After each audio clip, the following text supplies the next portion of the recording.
மறுப்பவனுக்கு ஒரு அளவுகோல். கடவுளை நம்புபவன் செய்தால் அது தவறு, கடவுளை மறுப்பவன் எது செய்தாலும் நியாயம் என்று பேசுவது அறிவுக்கு புறமானது, பகுத்தறிவுக்கு ஏற்பில்லாததான் நாங்க சொல்லிட்டு இருக்கிறோம். அடுத்து இந்த ஒவ்வா திருமணம், அதாவது பெரியாரே சொல்றார், மணமக்கள் பொருந்திய விஷயத்தில் போதிய வயது முதலிய பொருத்தம் இல்லாதும் பெண்களின் சம்மதமோ அல்லது ஆணின் சம்மதமோ இல்லாமல் பெற்றோர் தீர்மானம் செய்து.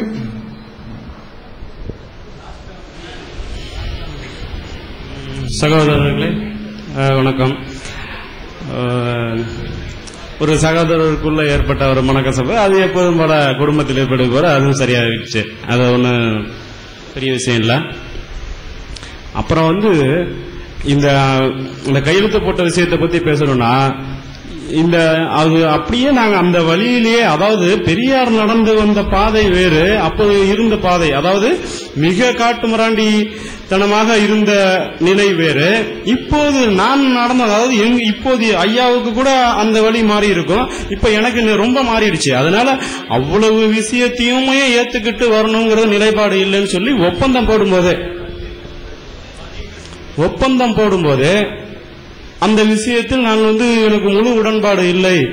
இதில் நாங்கள் அப்படியே ஏற்றுக்கொண்டு அப்படியே கொடி பிடித்து போக கொண்ட ஆள் இல்லை. அப்படிப்பட்ட அதனால்தான் நான் மிகப்பெரிய ஆட்களையும் கூப்பிட்டு அவர் வராத போது கூட அப்போது எந்த துணையும் செய்யவில்லை. அதற்கப்புறம் அதுக்கு பெரியார் திராவிட கழகத்திலிருந்து நிறைய உதவி செய்திருக்கிறார்கள்.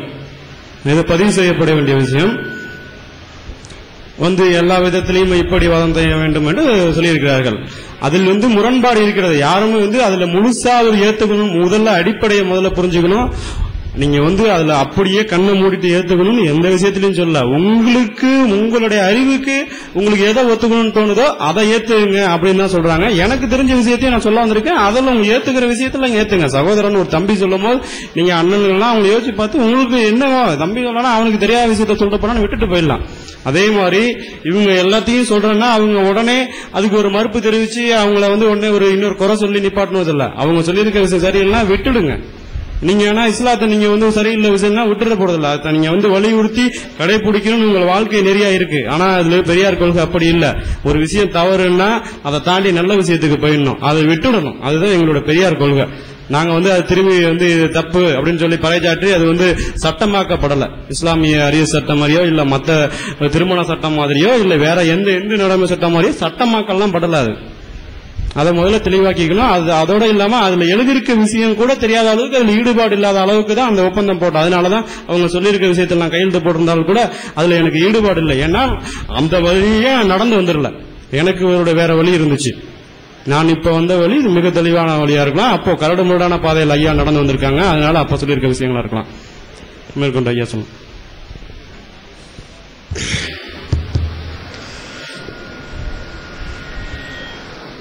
மன்னிப்பு கேட்டுக்கொண்ட அனைவருக்கும் நன்றி.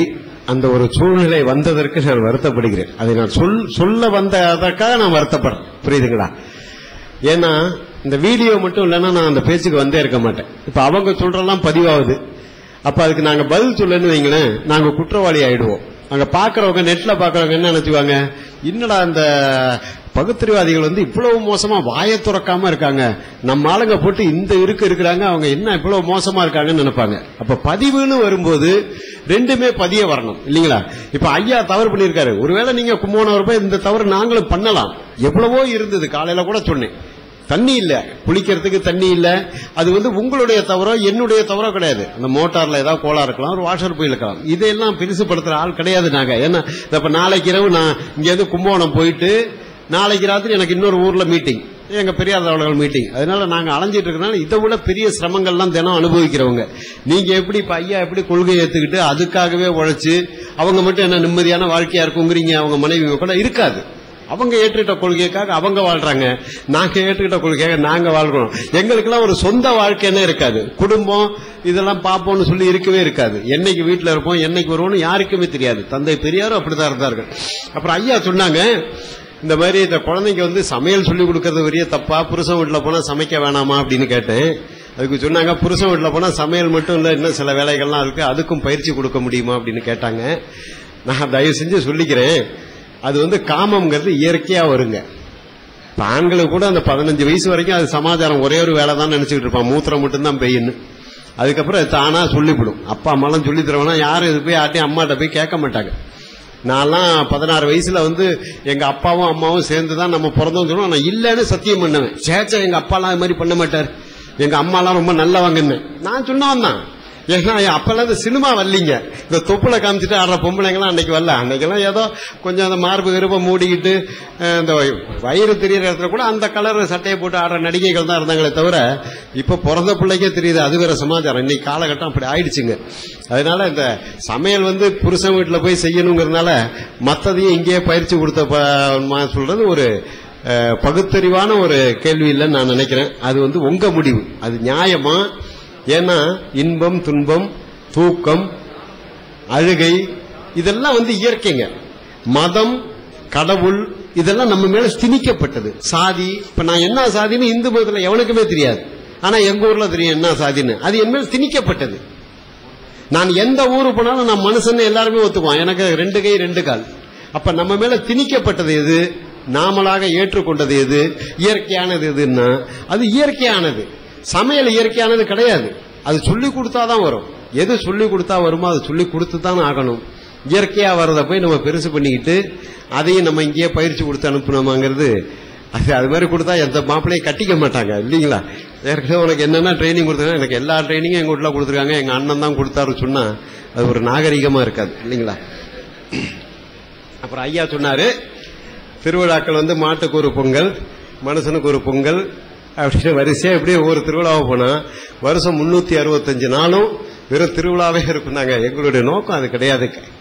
நான் திரும்ப திரும்ப தயவு செய்து உங்ககிட்ட சொல்லிக்கிறேன், ஐயா ஒன்னு ஆதரிச்சாருன்னு சொன்னா இந்த மனித சமுதாயத்தை எப்படியாவது திருத்தி ஆகணும். எப்படி திருத்துறதுன்னா அவன் வழியில போய் தான் திருத்தி ஆகணும். இப்ப நீங்க எப்படி எங்களை மெதுவா ஊசி ஏத்துறீங்க, எப்படியாவது ராஜன் குரானை படிக்க மாட்டானா, இஸ்லாத்துல இருக்குன்னு சொல்ல மாட்டான், நீங்க உங்க வேலையெல்லாம் காமிக்கிறீங்களா? அதுதாங்க ஐயாவுடைய நோக்கமும். போய் நெத்தி முட்டா சாமி இல்லைன்னா பியால அடிச்சான். மதுரையில சொல்றாரு கடவுள் இல்லைன்னு சொல்றாரு, மலத்தை தாமரையில கட்டிட்டு போய் அடிக்கிறாங்க. ஒரு கோடீஸ்வரங்க, பிறவி கோடீஸ்வரன். ஏன் அவர் மலத்தால அடி வாங்கணும்? தண்ணி கொண்டு வராங்க, கழுக மாட்டேன்ட்டார். அதுக்கப்புறம் 2.5 மணி நேரம் கடவுளை திட்டாரு. அவன் இவரை மலத்தால அடிச்சதே கடவுளை திட்டினதுக்காக. கழுகாம நம்ம மூஞ்சில கொஞ்சம் மலம் பட்டா நம்மளால எப்படிங்க பேச முடியும்? 2.5 மணி நேரம் அந்த கடவன் பேசிட்டு இரவு போய் அந்த மலத்தை எடுக்கும்போது தாடியில புடிச்சிட்டு ஒட்டிக்கிட்டு இருக்கு. அப்ப தண்ணியை ஊற வச்சு பிச்சை எடுக்கிறாரு. அந்த இடமே நாத்தம். அப்ப மணியம்மா கேக்குறாங்க, ஐயா உங்களுக்கு இது ஒரு சிரமமா தெரியலையா? இந்த அறிவு கட்ட மக்களுக்காக நீங்க ஏன் இந்த மாதிரிலாம் அவஸ்தைப்படணும் அப்படின்னா? அப்ப ஐயா சொன்னாரு, அவன் மலத்தால அடிச்சான்னு சொல்லி நான் கவலைப்படவே இல்லை, மலம்னு தெரிஞ்சும் அதை கையில் எடுத்துட்டு வந்திருக்காங்க பாரு, அதை நினைச்சு வேதனைப்பட்டினார். அந்த நிலைமையில இவன் இருக்கான். சீர்காழி முத்துசாமின்னு ஒருத்தர் இருந்தார். இப்பதான் ஒரு 3-4 ஆண்டுகளுக்கு முன்னாடி செத்து போனார். இன்னைக்கு இந்த என்ன ரங்கநாதன் ஸ்ட்ரீட், டி நகர் ரங்கநாதன் ஸ்ட்ரீட் சரவணனும் அவரும் ஒன்னா தலையில பாத்திரம் ஊத்தவங்க. இன்னைக்கு அவர் ரங்கநாதன் ஸ்ட்ரீட்ல சரவணன் எங்கேயோ போயிட்டாரு, இறந்து போயிட்டாரு. பிள்ளைங்க நல்லா இருக்காங்க, திறமை அவங்களுடைய உழைப்பு. இந்த முத்துசாமியும் நல்லா இருக்காரு சீர்காழியில. அவர் கடவுள் பக்தர், 22 வயசு, நல்ல உயரமா இருப்பார். அப்போ ஒரு பாப்பான் 200 ரூபா கொடுத்து, இன்னைக்கு ராமசாமி நாயக்கர் பேசுவான், நீ அவனை கல்லால் அடிச்சு கொன்னுடுனார். என்ன காரணம் கேட்டீங்கன்னா, சீர்காழி முத்துசாமி காக்காவை ஒரு கல்லால் எடுத்து அடிச்சாருன்னா அந்த கல்லோட காக்கா விழும். நல்ல உயரம், 6 அடி உயரம், குறி பார்த்து அடிக்கிற திறமை அவருக்கு பிறவியிலேயே இயற்கையாவே இருக்கு. 200 ரூபா கொடுத்து அவரை அடிச்சு கொள்ளு, பெரியார் பொட்டில் அடிச்சு கொன்னுடுன்னு சொல்லி இவர் கேட்கிறார். ஏன் அவரை கொள்ளணும்னு கேட்கிறார்.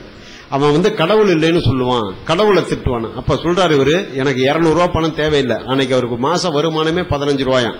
ஒரு பாப்பான் 200 ரூபா கொடுக்கறான்னா எத்தனை மாசம் வருமானம் நீங்க பாத்துங்க, ஒரு ஆண்டுக்கு வருமானத்தோட கூட. அவன் கடவுளை திட்டுவான்னு சொன்னா நான் அவனை கொண்டு போடுறேன். எனக்கு பணம் தேவையில்லைன்ட்டு 13 ஜல்லிக்கல்ல எடுத்துட்டு போறாரு. கருங்கல் அவங்க பையங்கள்லாம் இருக்காங்க. ஒரு பையன் பேர் இரண்யன், ஒரு பையன் பேர் ராவணன். சீர்காழியில முத்து எவர்சிலர் மாட்டுன்னு எவர்சிலர் கடை வச்சுட்டு உட்காந்துருக்காங்க. அப்போ 13 கருங்கல் கல்ல எடுத்துட்டு போறாரு. பெரியார் பேசிட்டு இருக்காரு மேடையில. பெரியார் இப்படி திரும்பி பேசும்போது பொட்டை குறிப்பாத்துட்டு இருக்காரு. எப்படா இருந்தாலும் ஒரு செகண்ட் நிப்பாரு, பொட்டில் அடிச்சு கொண்டுடுவோம்.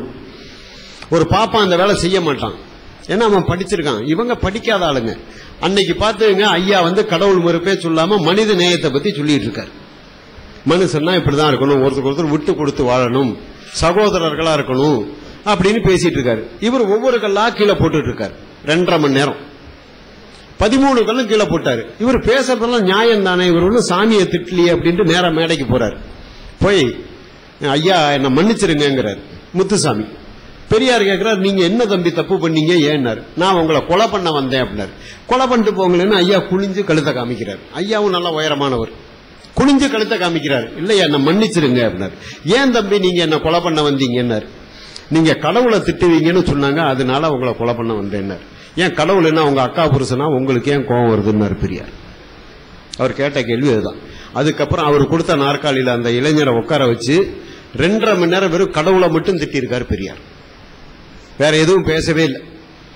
இப்ப சொல்லுங்க தம்பி எந்த கடவுள் யோகியமான கடவுள், இப்ப சொல்லுங்க தம்பி எந்த கடவுள் யோகியமான, வரிசையா கடவுளை தான் திட்டிட்டு வரும். ஏன்னா அந்த பையன் நெத்தியில பட்டை அடிச்சிருந்தார், அதனால அவர் இந்து கடவுளை திட்டினார். அவன் நெஞ்சில சிலுவை போட்டு